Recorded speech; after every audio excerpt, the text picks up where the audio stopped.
मुझे शहीद वालिद की 20 साल पहिरियां जी पेशन गोई अज सच साबित थी रही है जिवें मुझे वालिद फरमायो हो त हे कुरान टिकट ते खणी चवंदा असां केनाल न ठाहींदासीं तबि हे केनाल ठाहींदा ऐं अॼु 20 साल पहिरियों असांजे महबूब शहीद क़ाइद सिंधियुनि खे सुजा कयो हो असां हुनजे नक्शे क़दम ते हलंदे सिंध ऐं सिंधियुनि खे सुजा करे रहिया आहियूं पोयनि 4 महीननि खां सरापा एहतिजाज आहियूं वॾनि कॉन्फ्रेंसनि नंढनि जिलसनि प्रेस कॉन्फ्रेंसनि रमज़ान जे मुबारक महीने में मस्जिदनि जे दरवाज़नि ते एहतिजाजनि मुज़ाहिरनि प्रेस क्लबनि जे ॿाहिरां धरणनि खां वठी हाणे मुंहिंजी जमात 6 अप्रैल ते दरियाए सिंध जे पुलनि जे मथां एहतिजाजी मुज़ाहिरनि ऐं धरणनि जो ऐलान कयो आहे पुलनि जो इंतख़ाब करण जो मक़सदु सिर्फ़ु इहो आहे त हिकु दरियाह सां मुहबत जो इज़हार थिए दरियाह ते बीही करे और जेको आहे उहो अलॻि ऐलान असां दरियाह जे केस खे पंजाब साम्राज ऐं इस्टेब्लिशमेंट ऐं वफ़ाक़ी हुकूमत ताईं पहुचायूं ऐं कालाबाग डैम खां पोइ सिंध खे हिकु दफ़ो ॿीहर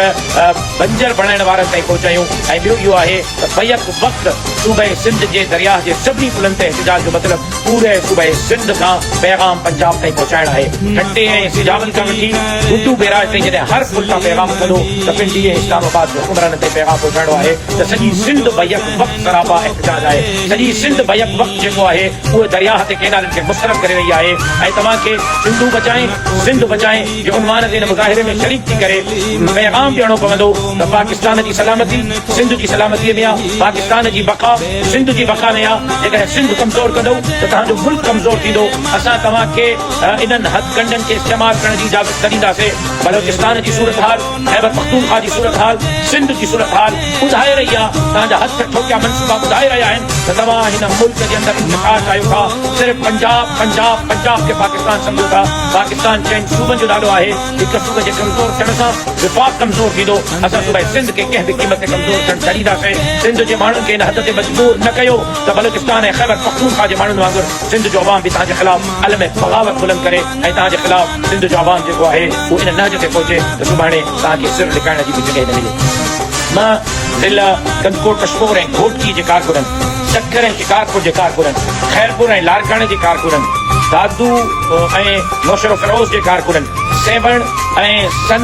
ऐं नवाबशाह जे कारकुननि जामशोरो ऐं हैदराबाद जे कारकुननि ठटी ऐं सिजावत जे कारकुननि सां मुखातब आहियां मुंहिंजो हीउ पैगाम उन्हनि ताईं पहुचायो त 6 अप्रैल ते कोई भी गैरतमंद सिंधी जमीयत उलमा इस्लाम जो कारकुन मूंसां मोहब्बत करण वारो मुंहिंजे शहीद वालिद सां मोहब्बत करण वारो पंहिंजे घर में वेठल नज़र न अचे जमीयत उलमा इस्लाम जे झंडनि सां गॾु तव्हांखे निकिरणो आहे ऐं टाइम जी पाबंदी इंतहाई ज़रूरी आहे जो मां चाहियां थो त मां सभिनी धरणनि में पहुचां किथे गुड्डू रहियो किथे ठटो रहियो सफ़र तव्हांजे साम्हूं आहे केॾो वॾो सफ़र आहे धरणे में पहुचणो बि आहे धरणे सां मुखातब बि थियणो आहे ऐं वरी उतां निकिरी करे अॻिले धरणे ते बि पहुचणो आहे तव्हां जेकॾहिं टाइम जी पाबंदी न कंदव त पोइ मां हर जॻह ते शायदि न पहुची सघां धरणा सुबुह जो 8 बजे खां शाम जो 6 बजे ताईं जारी रहंदा मां सुबुह जो 8 बजे आगाज़ ऐं इफ़्तिताही जेको आहे उहो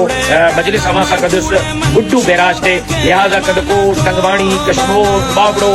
घोटकी ज़िले जा सभु कारकुन सुबुह जी निमाज़ खां पोइ फौरन निकिरी अचनि 8 बजे खां पहिरियां हर हाल में गुड्डू बैराज ताईं पहुचनि अंधे दस्तूर